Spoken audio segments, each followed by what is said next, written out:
Fica lá em cima que é melhor pra gente ver, né? Seu João, aqui tá bom, né? Soltou seu filho, viu? Entidade, você tá presente. Entidade santa. Entidade santa.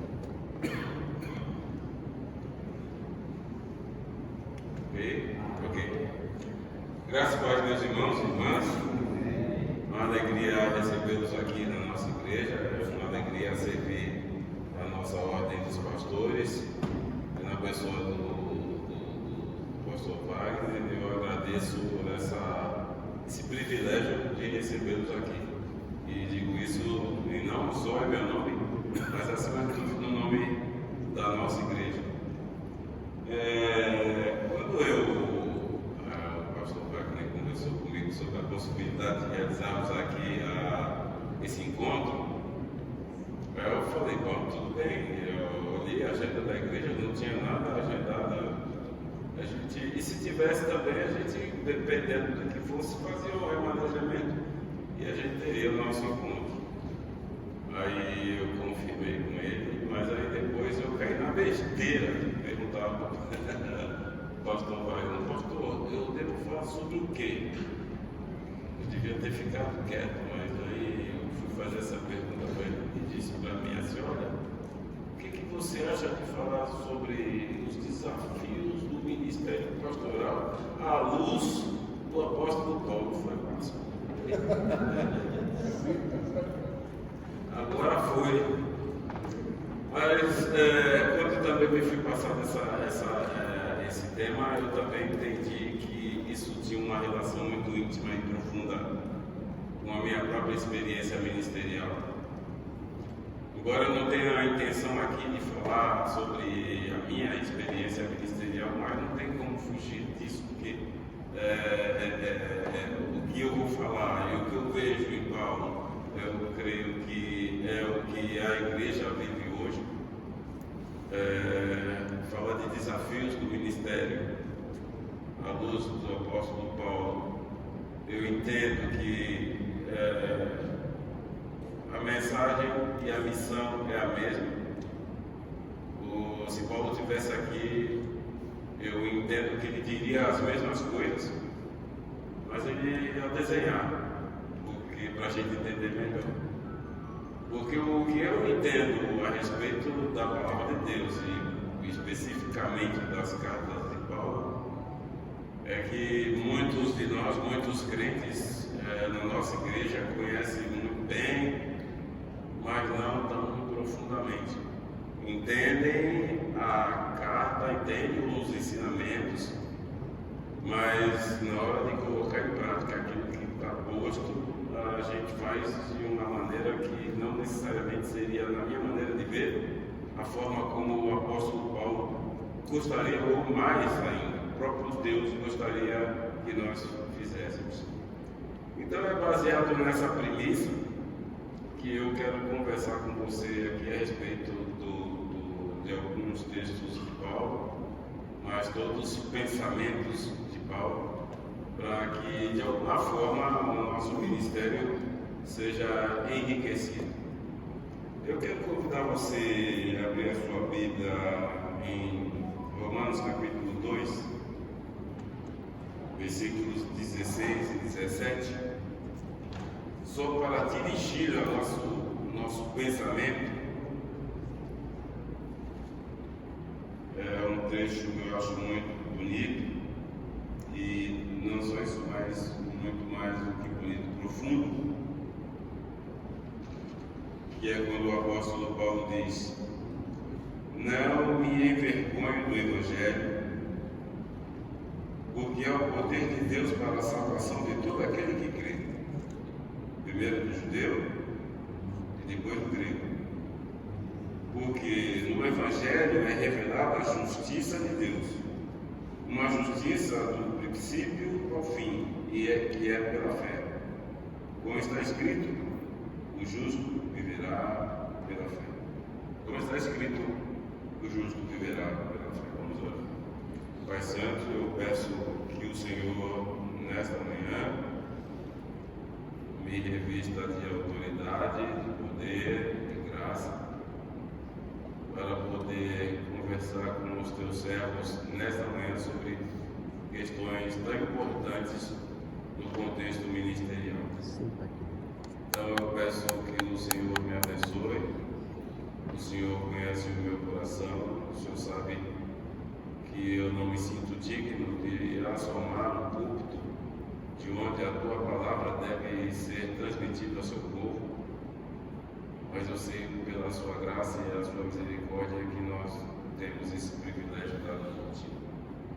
Por isso, ó Deus, em nome de Jesus, conceda-me esse grande privilégio.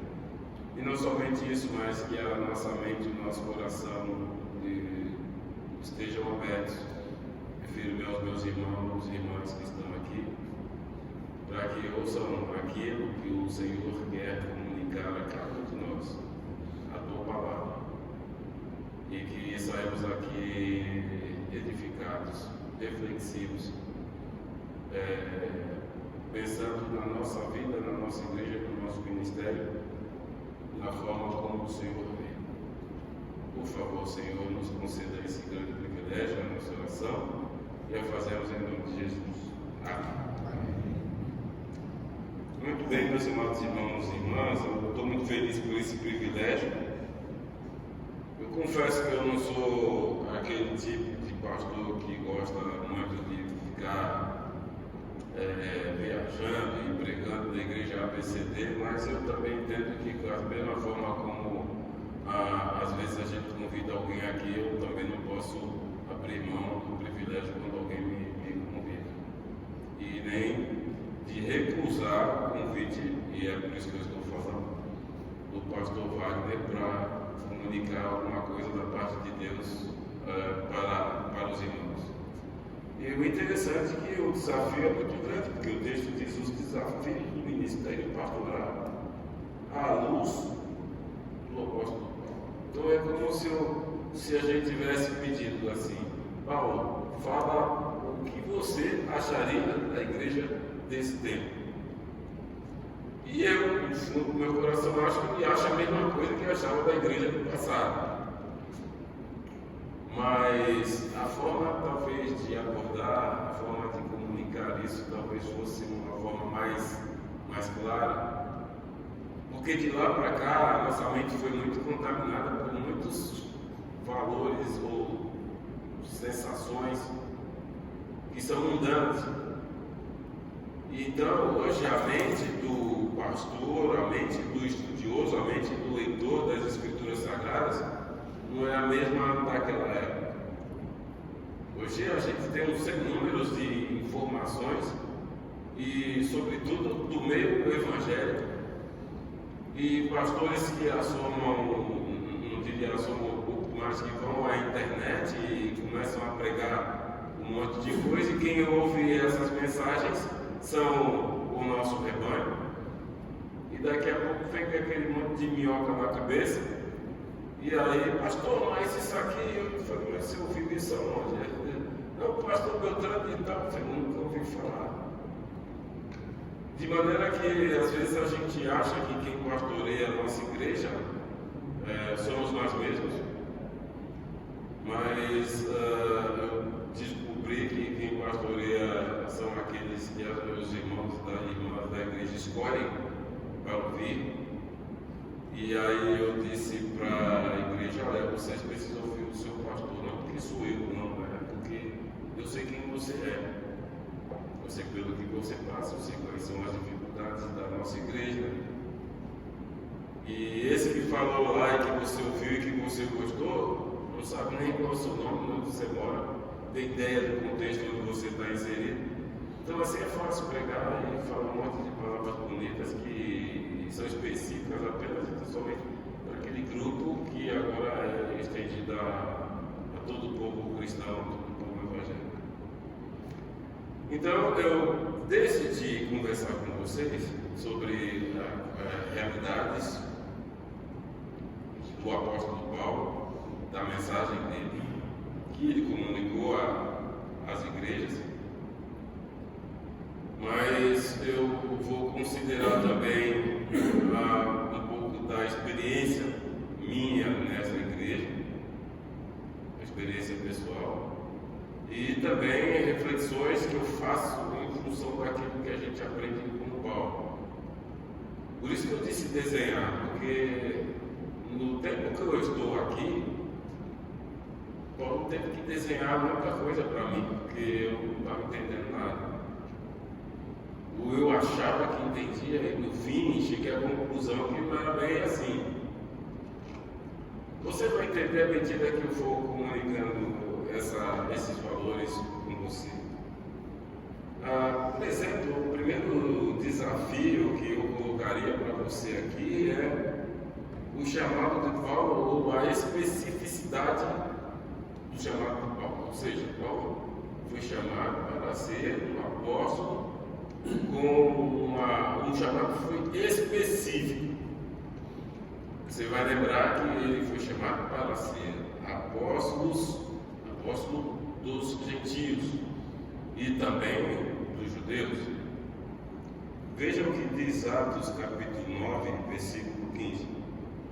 O Senhor, porém, disse a Ananias, estou falando do texto que fala da conversão de Saulo: vá, este homem é um instrumento que escolhi para levar o meu nome diante de todos os gentios e dos seus reis, bem como diante de todo o povo de Israel. Então, no primeiro momento, o apóstolo Paulo recebe uma missão muito específica de pregar o evangelho para o gentio, lembrando que o judeu era um grupo que eram aqueles que receberam o chamado de Deus, participaram das revelações de Deus, é o povo escolhido, é a nação de Deus, Deus de Israel, Deus de Abraão, de Isaac, de Jacó. Então tudo que Deus quis revelar ao mundo, revelou por meio daquele povo, que é o povo de Israel, que por sua vez foi um povo rebelde e por causa da sua rebeldia pagou um preço muito caro, porque simplesmente não colocaram o Senhor onde ele devia estar, no trono, mas colocaram as suas próprias vidas, colocaram as suas próprias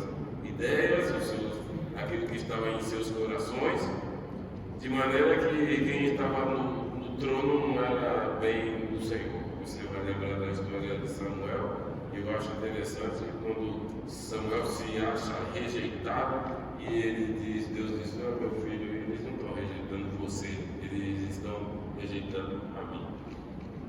E isso ele tinha autoridade para falar, porque Samuel ele falava da parte de Deus, Deus liga ao povo, e ele comunicava a mensagem de Deus diretamente, de Deus para o povo, do coração do povo, de Deus para o coração do povo.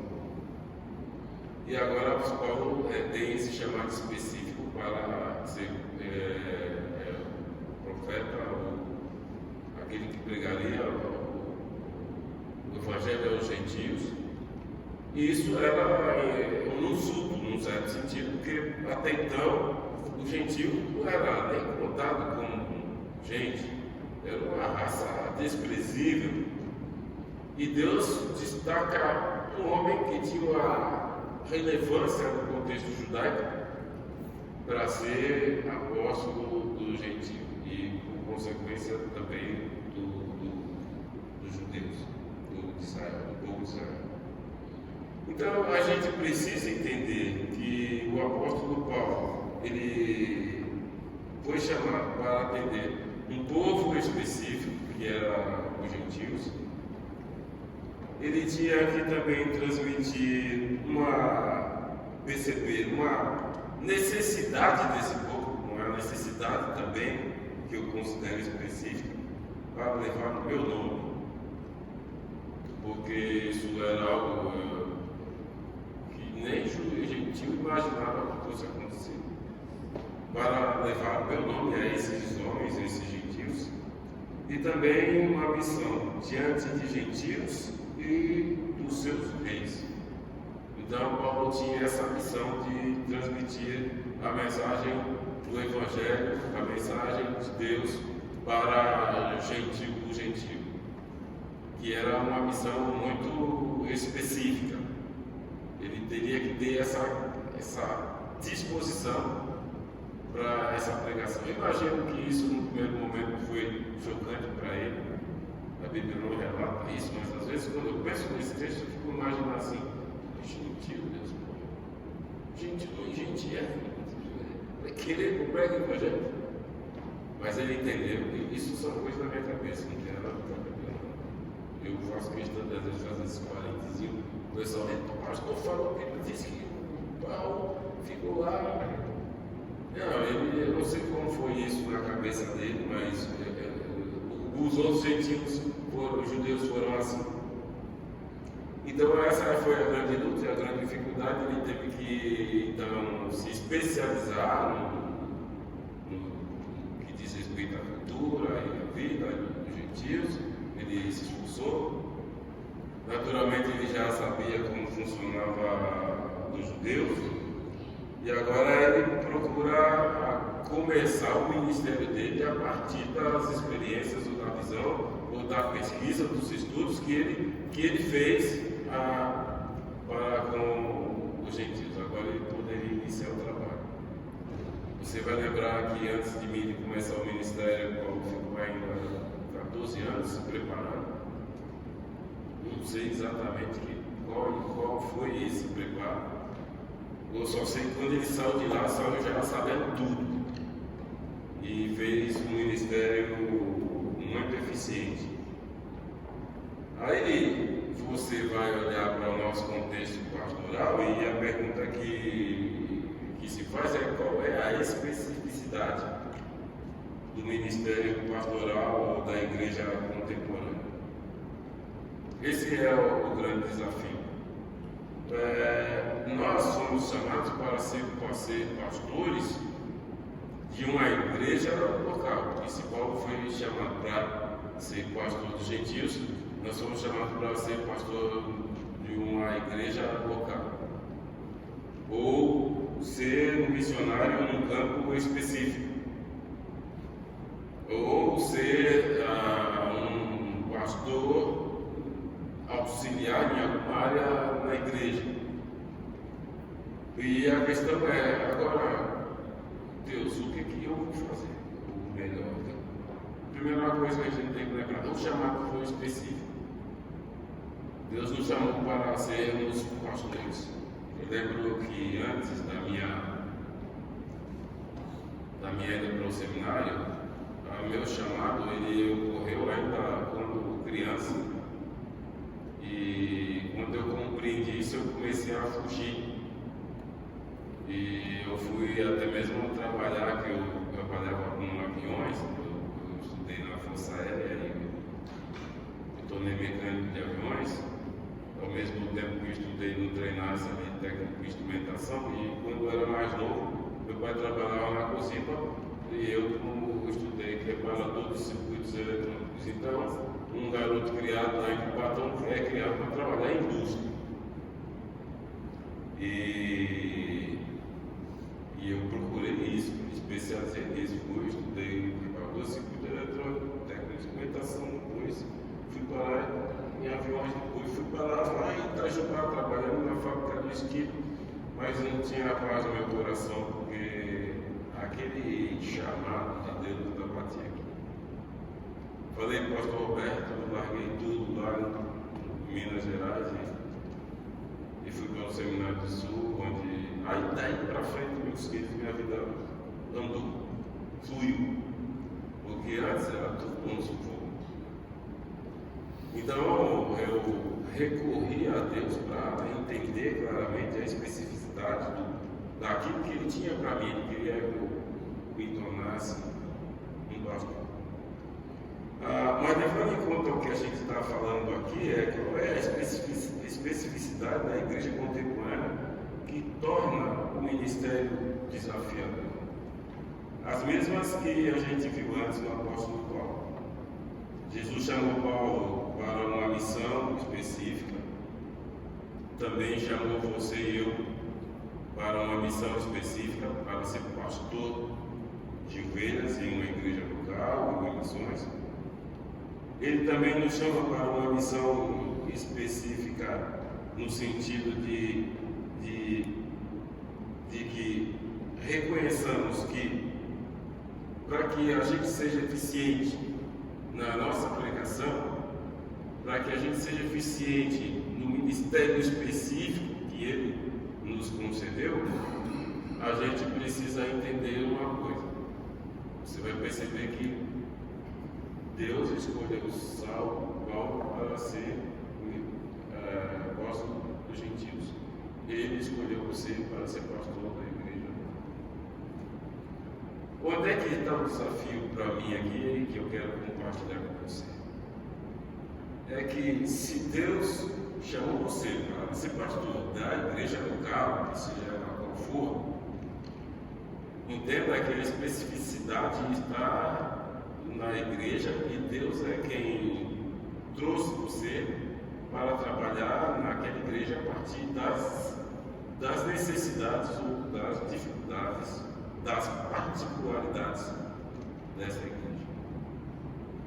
Isso significa que o pastor, quando chega na igreja, e aí eu também estou falando de experiência pessoal, ele não sabe quem é a igreja, e a igreja não sabe quem é o pastor. E o ministério só começa mesmo quando o pastor sabe quem é a igreja, e a igreja sabe o pastor. O pastor sabe como usar os irmãos da igreja, e a igreja confiar no seu pastor. Mas a questão principal é, bom, se Deus me trouxe para essa igreja, o que Ele quer que eu faça aqui? Eu estou falando isso porque o meu primeiro ministério solo, por assim dizer, não foi bem solo, foi no Parque Continental. E eu chego lá, era uma congregação. E ela se tornou a igreja depois de 5 anos com o pastor Valdir, mas eu saí de lá depois de 4 anos e eu disse a Deus, só saio daqui quando o pastor chegar aqui. Então eu tomei posse num sábado, no outro sábado o Valmir tomou posse. Essa era uma condição minha, porque eu, na minha cabeça, não deveria largar a igreja sem pastor e ir embora. E aí eu falei, antes de tudo, Deus o Senhor quer mesmo que eu vá para essa igreja? É isso mesmo? Porque eu confesso para vocês uma coisa, eu não queria. Não queria não pela igreja. Não queria porque eu estava no Parque Continental. A gente começou com 4 pessoas, agora já tinha 100 e um monte de crianças, então aqui o pessoal me ouve, aqui o pessoal sabe quem eu sou, e eu vim para cá e já tinha um monte de gente que sabia tudo, já tinha, enfim, você já sabe como é que é a igreja de 30 anos. Mas aí no fim eu acabei me tornando pastor dessa igreja, fui escolhido, aí eu fui falar para a Cris, minha esposa, aí eu disse a ela, Cris, eu fui convidado para ser pastor na Ponta da Praia. E ela disse, eu já sabia, só não disse nada para não influenciar o seu pensamento, para se confessar a sua cabeça. Então eu entendi que era a vontade de Deus. E aí eu vim para cá. Mas tanto lá como cá, posso dizer uma coisa para você. Primeira pergunta que eu fiz a Deus foi, Deus, como é que se começa uma congregação? Eu sei como se faz. Eu sei como já fizeram. Eu já participei de muitas. A Igreja Batista Nova Sião foi uma das que, desde o garoto, eu estava lá, ia lá, quando ainda era a casa da irmã Casimira. E depois, antes de morrer, ela disse, olha, eu gostaria que aqui fosse uma igreja. E o irmão Sebastião, depois que aposentou, de Paulo, se aposentou, cedeu a casa para a igreja e hoje é uma igreja. Então, eu já sei como é que faz, porque eu já ouvi muito, já ouvi falar. Mas acontece que esse mistério é singular, é específico. Aqui é Parque Continental, não é lá em cá. Senhor, o que o Senhor quer que eu faça? Como o Senhor quer que eu faça? Então, eu passei mais tempo orando, perguntando o que eu devia fazer, do que querendo fazer alguma coisa. E Deus me abençoou, colocou no meu coração o que Ele queria e eu peguei e fui fazer. Interessante, a igreja não concordava. E interessante, nem eu também concordava. Eu achava, Deus, isso aí, esse negócio complicado, que o Senhor quer isso, normalmente se faz assim, assim, assado. O Senhor vem com novidade. Mas aquele negócio forte no meu coração diz, faz assim. E eu decidi fazer, e o pessoal da igreja com o pé atrás, eu disse a eles, vocês podem me dar um voto de confiança? De der errado, vocês podem. Deu certo. E quando eu saí de lá, depois de 4 anos, a igreja tinha aproximadamente 100 e poucos membros, um monte de crianças. Foi quando eu vim para cá. E aí eu chego com Deus, agora a gente tem uma igreja de 30 anos. E eu não tenho a menor ideia de como pastorear esse mundo. Mas o que me conforta é que não foi eu que me chamei, foi o Senhor que me chamou. Então, eu peguei e coloquei diante de Deus. Aí chegou um irmão para mim, ele chegou de um jeito que eu não gostei, não perguntou arrogância. Agora você é o pastor aqui. O que você vai fazer? Olhei para ele e falei, nada. Eu vou conhecer você. Você vai me conhecer. A gente vai manter o que está posto. E à medida que a gente for se conhecendo mutuamente, aí eu vou fazendo as alterações que eu entender que é necessário fazer. Mas eu gosto sempre também, antes de fazer, conversar. E então você não se preocupe, eu não vou bagunçar a sua igreja. E foi assim que foi. Eu orava a Deus, pedia a Deus, como é que eu faço? Como é que eu vou? E Deus colocava cada ideia, doida na minha cabeça, doida para os padrões da cabeça do crente. Porque se tem uma igreja 500 membros, todo mundo tem uma visão de ministério. O coitado do pastor é o único que não sabe nada, tudo não sabe tudo. É igual o técnico de futebol. O técnico de futebol tira fulano, põe fulano, tira fulano, põe fulano. O técnico fica assim.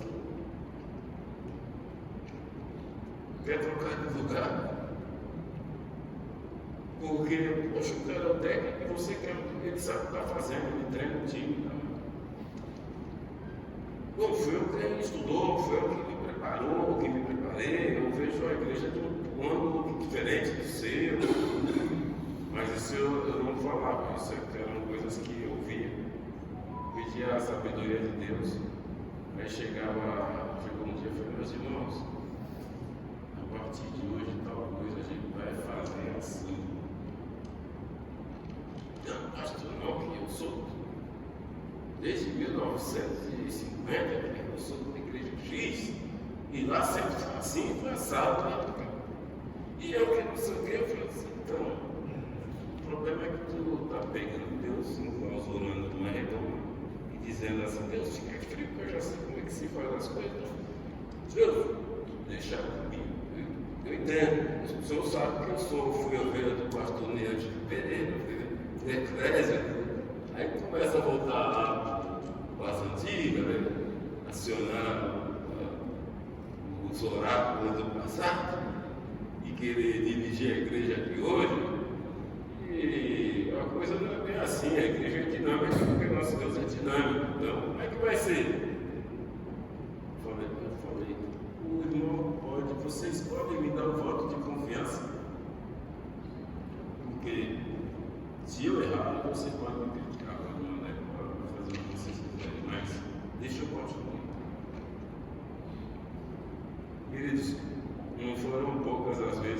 isso aconteceu.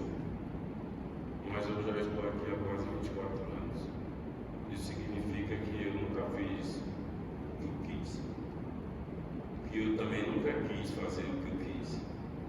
Eu sempre quis fazer o que o Senhor queria que fosse feito. E todas essas experiências eu sei que foram duras porque era diferente do que eu queria, eu pensava, do que aprendi. Era diferente do que o povo, a igreja pensava e aprendeu. Era do jeito de Deus. E a gente tenta manter isso até hoje. Então, eu diria que o primeiro grande desafio que a gente tem é deixar o Senhor da igreja dirigir a igreja.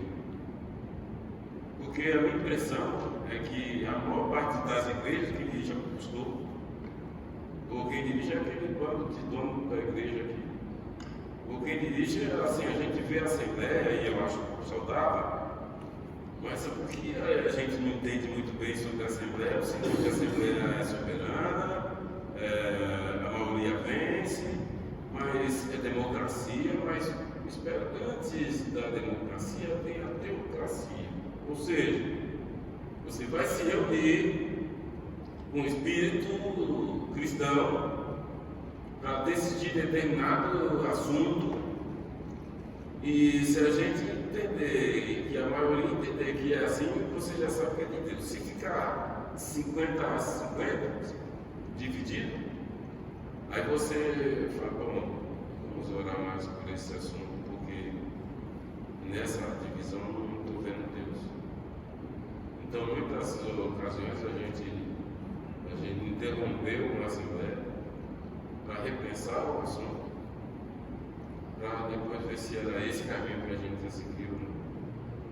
Eu não acho correto quando a igreja é meio a meio, e mesmo que fosse meio a meio já não dá, né? Mas 60 a 40, que esse 40 abra mão do que decidiu para o bem do todo. Como a igreja vai ficar dividida? Isso significa que não viram Deus. Então, um grande desafio que eu coloco para você aqui é: quem é que manda lá na sua igreja? É você, os diáconos lá, são os líderes lá, ou a igreja lá que tem tudo? Ou é Jesus? Porque, para mim, se Jesus não for cabeça, eu estou fora. Eu vi uma chargezinha no Facebook, eu acho, em que Jesus estava à porta, querendo entrar, e um monte de irmãos chegou lá, segura a porta por dentro, e um deles disse: não vamos deixar ele entrar, porque se ele entrar, ele vai mudar tudo. E a gente fica com medo de Deus, de Jesus mudar tudo. Mas se ele mudar tudo, ele não está mudando para prejudicar, para aperfeiçoar. E a gente está perdendo a grande oportunidade. Bom, esse, na minha opinião, é um dos desafios. Outra coisa que a gente precisa entender é entender a igreja. Eu disse que Paulo ele deve ter estudado muito os gentios e também olhado para os judeus com outros olhos, com os olhos do cristianismo. E aí então, quando a gente lê a carta de Paulo, a gente percebe que há uma coisa muito importante que ele coloca e que é muito importante. Em Romanos ele diz assim, que todos nós pecamos, todos somos pecadores. Aliás, ele trata disso para depois falar da justificação pela fé. Ele diz que os judeus são pecadores, os gentios são pecadores, e depois ele diz: todos nós somos pecadores. Paulo, então, ele se ocupa de estudar sobre o povo, o gentio e também o judeu agora sob a ótica do cristianismo. Ele se preocupa e se ocupa em estudar o gentio, que não era a especialidade dele, porque para ele gentio só tinha que ser preso e talvez morto. Ele entendeu o coração do povo, Uma das coisas que eu digo muito, e isso eu faço muito no gabinete, e às vezes quando eu converso com as pessoas, quando elas falam comigo, eu procuro entender ou ouvir não aquilo que sai da boca, mas aquilo que vem do coração. E em casa, com a minha esposa, quando ela faz alguma crítica, alguma reclamação, quando ela faz ou comigo ou com meus filhos, eu fico ouvindo o coração dela. Aí chega em ternura, eu falo, querida, eu fiz isso. E quando eu converso com aqui no gabinete, eu digo para a pessoa que está conversando comigo, ele está falando, mas eu estou lendo, tentando entender o coração. Eu não consigo pescar o coração da pessoa e entender o que está no coração dele. Se por causa disso, o ministério dele para com os gentios foi um ministério abençoado. Teve as suas dificuldades, que sempre vai ter, mas o ministério dele e também dos gentios, tanto quanto dos judeus, foi melhor entendido, foi melhor colocado. Ele sabia o que estava fazendo e as pessoas sabiam o que ele estava querendo e decidiam obedecer ou rejeitavam o entendimento, mas buscavam, mas entendiam. Paulo entendeu o coração. Uma das grandes necessidades nossa também é entender o coração da igreja. E quando eu falo entender o coração da igreja, eu estou preocupado se a gente sabe ou conhece exatamente quem é o nosso povo, como vive o nosso povo, o que são como são. Essa reflexão me ocorreu porque ser pastor em São Vicente, pelo que eu vi, porque eu fiquei lá há 4 anos, é diferente do que ser pastor em Santos, que é diferente de ser pastor na Praia Grande, que é diferente de ser pastor no Guarujá, que é diferente de ser pastor no Guarujá. Porque cada lugar, cada região tem a sua singularidade. É exemplo daquilo que a gente vê nas 7 igrejas da Ásia Menor. Você vai ver que algumas delas elas absorveram a cultura e trouxeram para a igreja sem perceber. Então a igreja é parte daquele mundo que eles viviam. E ser pastor em Santos e Guarujá, Praia Grande, é diferente, Matão, é diferente. É diferente. Aqui, por exemplo, grande parte do pessoal chega férias na igreja evangelizada. Aqui todo mundo vai evangelizar. Aí fica um grupo bem menor da igreja. Mas todo mundo viaja. Já em Cubatão, quando eu era membro da igreja de Cubatão, não tinha isso. Hoje talvez tenha, mas não tinha isso. Aqui tem shopping, tem Zé do Corpo, tem barzinho, tem não sei o que, mas na igreja não. Ficava na barraca do Zé do Corpo, tomando um pouquinho e olhando o mar, o som como é que chama? O som do mar, das águas batendo lá. Então, eu curti a vida. Um negócio de igreja hoje não. E aí então tem um certo número de situações para que você se envolva. Isso acontece em outras cidades, mas de um nível muito menor. E eu entendo que isso tem afetado a forma como a igreja é. Para você ter uma ideia, quando eu cheguei aqui, a igreja Batista da Ponta Praia era mal vista. Porque o pessoal via a igreja da Ponta Praia como a igreja dos metidos da rica. Quem é dessa época aí sabe disso. Quem lembra disso, diga amém. Se disser amém, eu mando o Sr. João rejeitar a sua cadeira.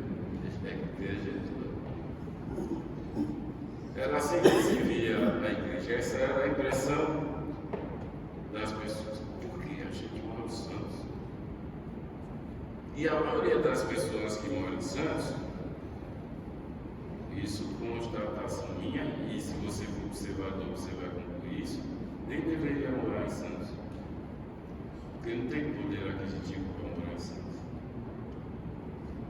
Com o que você ganha aqui, e mora aqui e gasta aqui, se você for para Praia Grande, você vai morar melhor e gastar menos. Amém. Quem concorda com isso, diga amém. Bispo de Praia Se Grande. você for, se fores para Cubatão, vai acontecer algo parecido.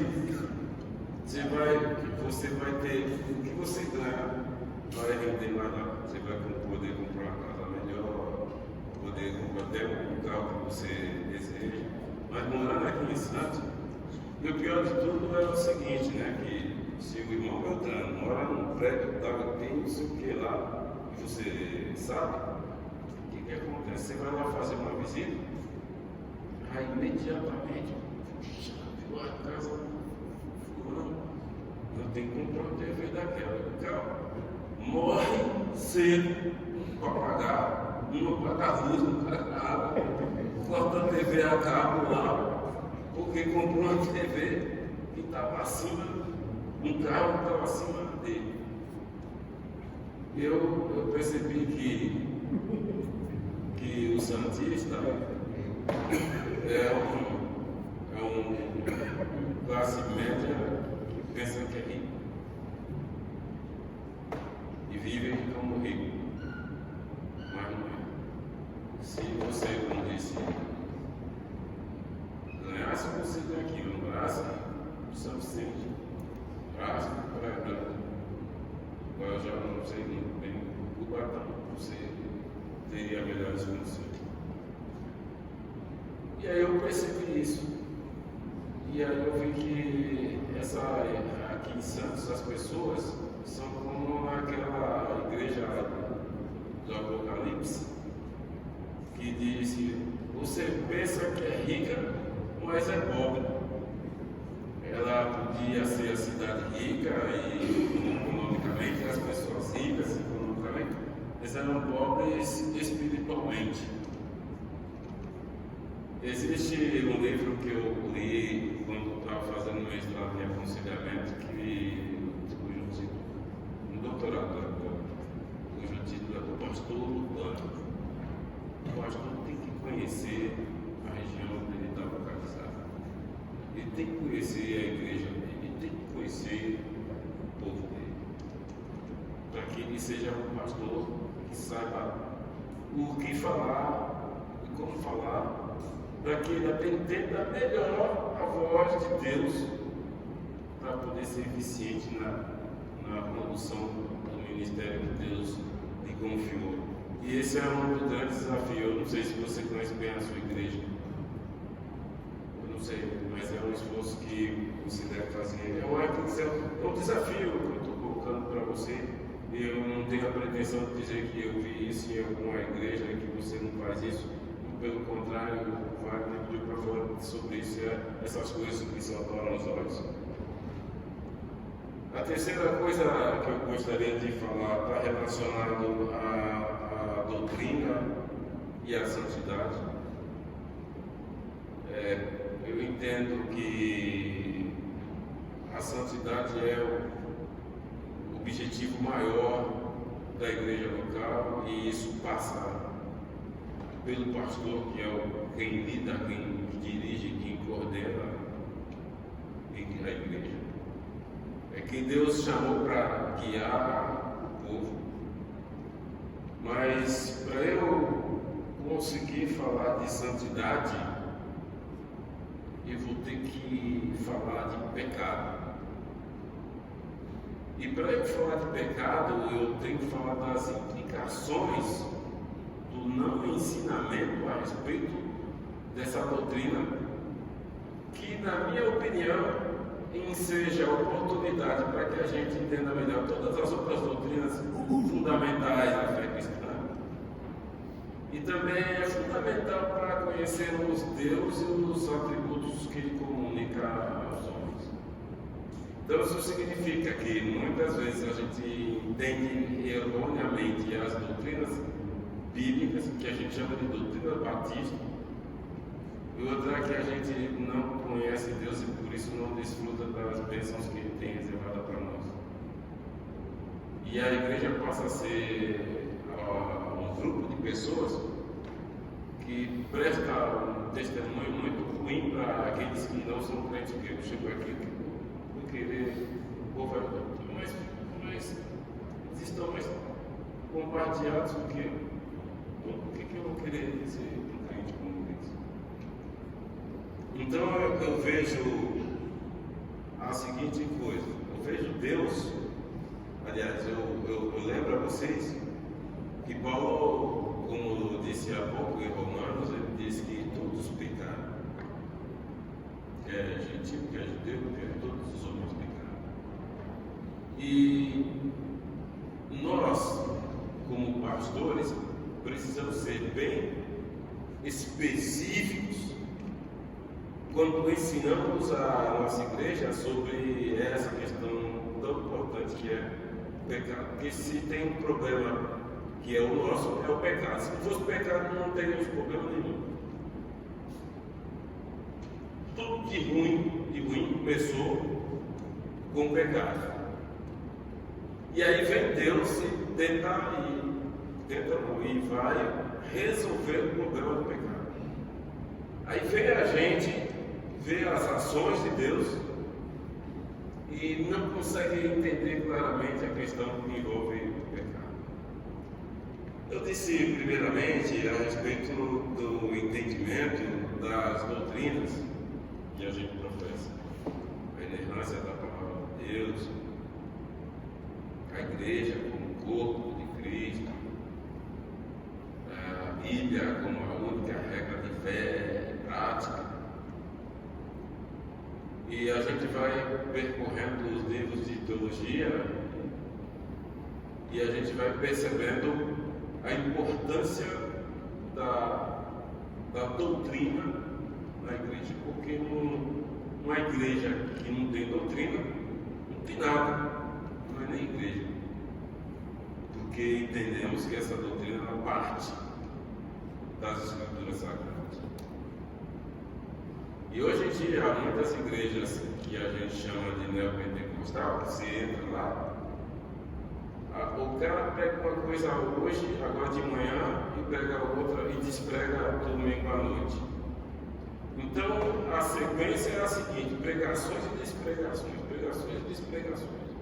Ele diz e se contradiz, porque ele não tem um fundamento doutrinário sólido, bíblico doutrinário sólido, para dar à igreja dele uma direção, para que haja solidez, para que haja um firmamento, um alicerce forte, para que eles não se debatam e para que eles não caiam.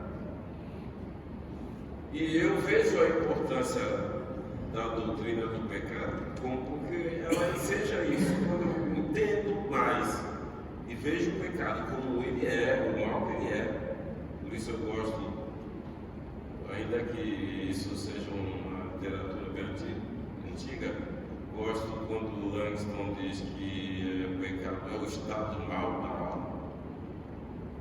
E uma alma no estado mal não entende nada, vai ler a Bíblia, vai distorcer conforme bem lhe parecer. Então, a doutrina do pecado é importante. Não é sem razão que quando a gente vai fazer o batismo, a primeira lição que eu entendo, que eu vejo lá é o pecado. O sujeito tem que ter consciência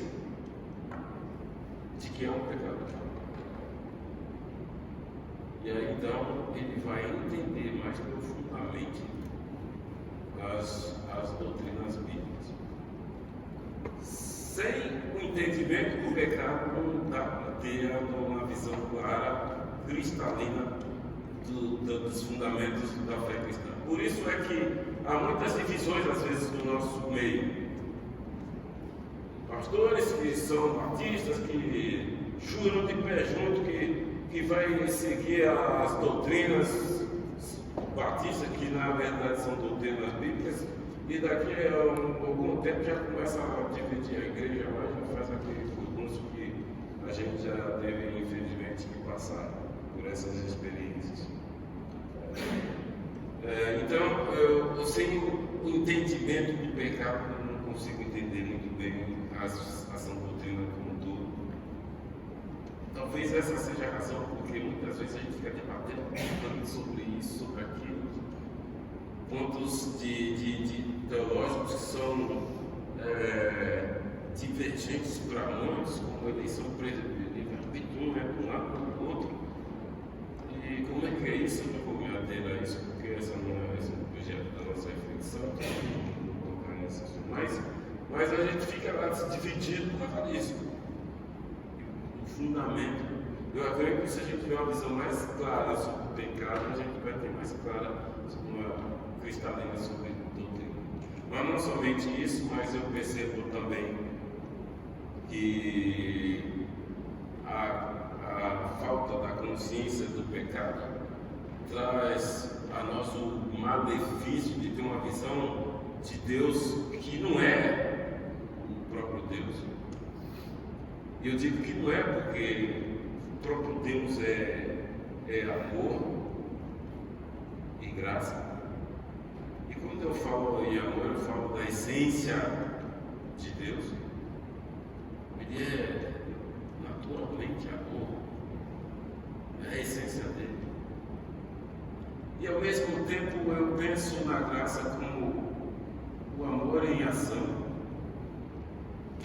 Mas eu quero ser mais específico tratando disso, vou falando sobre isso, porque quando a gente lê Gálatas 5:22, a gente lê conforme eu quero ler para você aqui. Entretanto, o fruto do Espírito é amor, que é aí a gente tem o fruto, que é o amor, a essência de Deus. E o que está contido nisso? Eu gosto quando o pastor Dilon nos fala aqui. O que vem a seguir são os desdobramentos do amor. Aí depois vem alegria, paz, paciência, amabilidade, bondade, fidelidade, mansidão e domínio próprio. E mais, contra essas coisas não há lei. Eu vejo muitos crentes doentes da alma porque o amor não está no seu coração. Mas você pergunta, você é um crente? Sou? Então você tem o fruto do Espírito? Tenho. Então como é que você não consegue ser alegre, ter paz, ter paciência, amabilidade, bondade, ser fiel, ser manso? Isso tudo está aí em você. Eu não sei se foi Ralph Nagle, o autor do livro Conhecendo Deus e Fazendo Sua Vontade, que ele deu todos os Gálatas 5:22 e ele disse: qual desses aqui você gostaria de ter? Aí uns, paciência, ter amor, eu queria ter domínio próprio, eu queria. Eu falei assim, aí eu disse: mas você não tem o Espírito Santo? O Espírito Santo tem tudo isso. E o pior, a gente vive angustiado, agoniado, deprimido, depressivo, mal-humorado, porque não desfruta do amor de Deus que está em nós. É algo que está na gente, que a gente prende lá no coração e não consegue desfrutar. E a minha opinião, é que a gente não desfruta disso, porque não há uma consciência clara do quão pecador eu sou.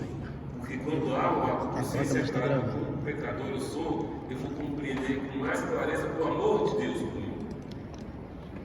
E quando eu entendo o amor de Deus por mim, eu me desarmo e deixo que Ele assuma o respeito do amor e dos benefícios ou gratitudes que se seguem quando a gente deixa o Espírito encher o nosso coração e a gente está caminhando para a santidade na prática.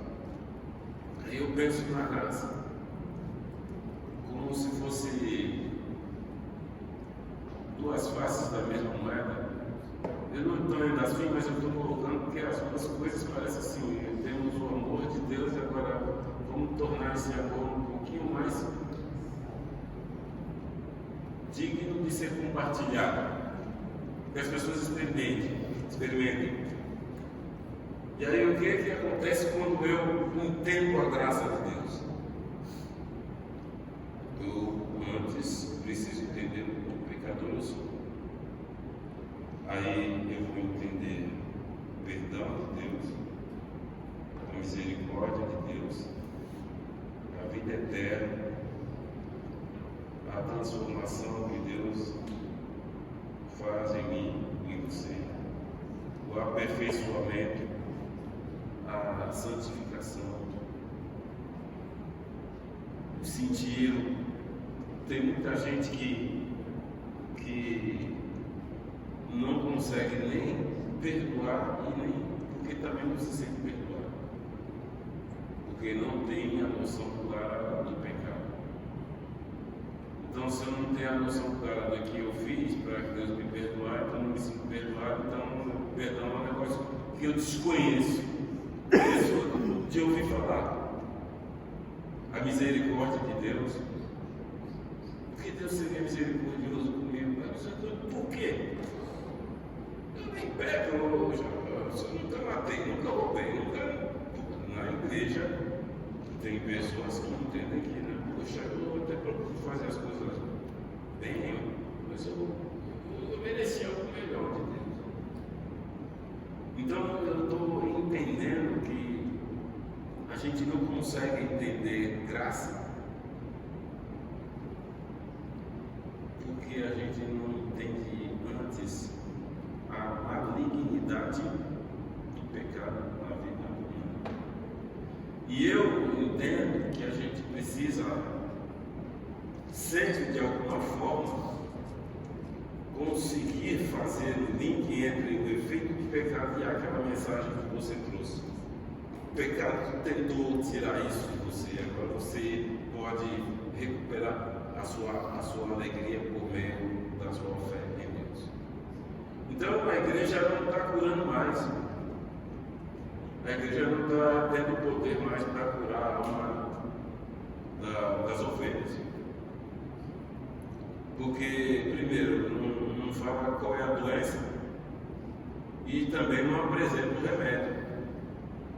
A gente fica pregando sermão após sermão, com objetivo X, mas não mostra a pessoa quem ela era, o que Deus fez e como ela pode aplicar esse ensinamento que você trouxe hoje e relacionar com como Deus o livrou dessa questão por ela, que é o pecado.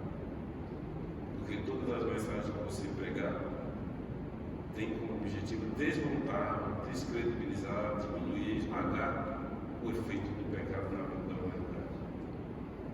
E aí os irmãos da igreja estão tomando remédio de calmante, tomando outros em casa tem lá bebidas e chegam em casa e enxacaram lá e no outro dia aparecem porque não conseguem ter paz no coração, porque a igreja não está curando mais lá. E o pior de tudo é que está tornando as pessoas mais doentes. Porque quando você não trata, não fala da doença e nem do remédio, a esperança delas se perde. E as pessoas se afastam. E você não sabe porque. Então fulano, ele está em casa, não está na igreja mesmo. Então, para mim, esse é o outro desafio, que talvez devesse ser o primeiro, mas de qualquer forma é algo que a gente precisa refletir. Porque esse é um grande desafio. Porque se você me disser que as pessoas não estão sofrendo por conta disso, a negligência a respeito do pecado e a falta de mensagens que curem, porque se o pecado aconteceu e se Deus enviou o Filho dele e ele deu graça e misericórdia e o amor de Deus, eu estou sofrendo. Eu gostaria de falar também sobre as condições básicas para o exercício do ministério pastoral. Gostaria de falar sobre o casamento entre igreja e pastor, como também muitos outros assuntos aqui, mas eu acho que eu já estou em tempo. Então vou devolver a palavra para o meu nobre amigo e pastor Luiz Wagner. Eu agradeço a sua atenção e espero não ter bagunçado a sua cabeça.